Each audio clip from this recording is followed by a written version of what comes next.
കോടതികളിൽ ബാഹ്യമായ ഇടപെടലുകൾ ഉണ്ടാകുന്നുണ്ട്. കഴിഞ്ഞ ഒരു ദശാബ്ദമായി ഈ രാജ്യത്ത് നിന്നും ഉയർന്നു കേൾക്കുന്ന ചോദ്യമാണ്.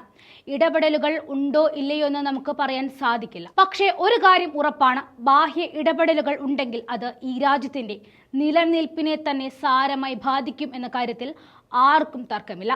ജനാധിപത്യത്തിന്റെ തൂണുകളിൽ ഇന്ന് ജനങ്ങൾ വിശ്വസിക്കുന്നത് ഈ നാട്ടിലെ നീതിന്യായ വ്യവസ്ഥയിലാണ്. കോടതികളോടുള്ള ആളുകളുടെ ഭയഭക്തി ബഹുമാനത്തിലാണ് രാജ്യത്തിന്റെ സുരക്ഷ പോലും നിലകൊള്ളുന്നത്.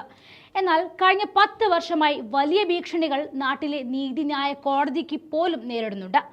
സുപ്രീം കോടതിയിലെ ജഡ്ജിമാർ പരസ്യമായ വാർത്താ സമ്മേളനം വിളിച്ചതുപോലും ഈ 10 വർഷങ്ങൾക്കിടയിലാണ് സംഭവിച്ചത്. രാജ്യം മറ്റൊരു തിരഞ്ഞെടുപ്പിനെ നേരിടുമ്പോൾ ജനാധിപത്യം തകരാതെ കാക്കേണ്ടത് ഈ നാട്ടിലെ കോടതികളുടെ ഉത്തരവാദിത്തമാണ്.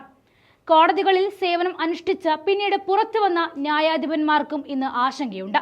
ജുഡീഷ്യറിയുടെ വിശ്വാസ്യതയെ തകർക്കുവാൻ നിഷ്പക്ഷത താൽപര്യങ്ങൾ ശ്രമിക്കുന്നുവെന്ന് ചൂണ്ടിക്കാട്ടി 21 മുൻ ജഡ്ജിമാർ രംഗത്ത് വന്നിരിക്കുകയാണ്. ഇക്കാര്യം ചൂണ്ടിക്കാട്ടി ഈ ജഡ്ജിമാർ ചീഫ് ജസ്റ്റിസിന് കത്തയച്ചത് ദേശീയ മാധ്യമങ്ങൾ വലിയ രീതിയിൽ വാർത്തയാക്കുകയാണ്. മുൻ സുപ്രീം കോടതി ഹൈക്കോടതി ജഡ്ജിമാരായ 21 പേരാണ് കത്തെഴുതിയത്.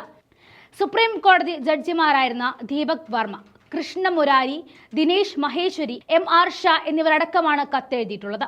ജുഡീഷ്യറിക്ക് മുകളിൽ സമ്മർദ്ദത്തിന് ശ്രമം നടക്കുന്നതായും ജുഡീഷ്യറിയെ സംരക്ഷിക്കണമെന്നും ചീഫ് ജസ്റ്റിസിനോട് കത്തിലൂടെ ആവശ്യപ്പെടുന്നുമുണ്ട്. ജുഡീഷ്യറിയെ തകർക്കുവാനുള്ള ശ്രമങ്ങൾക്ക് തടയിടണമെന്നാണ് കത്തിലെ പ്രധാന ആവശ്യമായി ചൂണ്ടിക്കാണിക്കുന്നത്. ജുഡീഷ്യറിക്കെതിരായ ജനക്കൂട്ടത്തിലെ വികാരം ഉയരുന്ന രീതിയിൽ തെറ്റായ വിവരങ്ങൾ വരുന്നതിനും കത്തിൽ വിമർശനം ഉയരുന്നുണ്ട്. പൊതുജനത്തിന് നിയമ സംവിധാനത്തിൽ മേലുള്ള വിശ്വാസ്യത തകർക്കുവാനാണ് ചിലർ മനഃപൂർവ്വം ശ്രമിക്കുന്നത്. ചില കോടതി ഉത്തരവുകൾ മാത്രം പുകഴ്ത്തുകയും മറ്റുള്ളവരെ ഇകഴ്ത്തുകയും ഇത്തരം ശ്രമങ്ങളുടെ ഭാഗമാണെന്നും പറയുന്നുണ്ട്.